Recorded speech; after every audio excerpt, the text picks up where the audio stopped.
Hi everybody, this is to thank you for all the Bangladeshi pacer Mustafizur রহমানকে IPL খেলতে না দেওয়ার ঘটনায় ফুটে ফুটছে বাংলাদেশ সরকার। গত কয়েকদিন ধরেই সংবাদ মাধ্যমে মুস্তাফিজ প্রসঙ্গে বেশ চর্চা চলছে। আসন্ন আইপিএলের জন্য মুস্তাফিজুর রহমানকে 9,20 লাখের মোটা টাকা দিয়ে সামিল করেছিল কেকেআর দল। তবে তাকে আর এই দলের হয়ে খেলতে দেখতে পাওয়া যাবে না। তবে মুস্তাফিজের সাথে বিশ্বকাপের সম্পর্ক টেনে আনছে বাংলাদেশ ক্রিকেট বোর্ড। মুস্তাফিজকে আইপিএলে খেলতে না দেওয়া হলে ভারতে টি-20 বিশ্বকাপ খেলতে দেওয়া আসবে না, সাফ জানিয়ে দিল বাংলাদেশ। আসলে ফেব্রুয়ারি থেকে ভারত ও শ্রীলঙ্কার মাটিতে বসতে চলছে টি-20 বিশ্বকাপের আসর।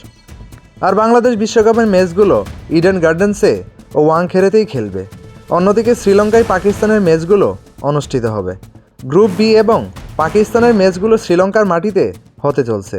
তবে যে কারণে ভারতে বিশ্বকাপ খেলতে না আসার আর্জি জানাচ্ছে বাংলাদেশ ক্রিকেট বোর্ড।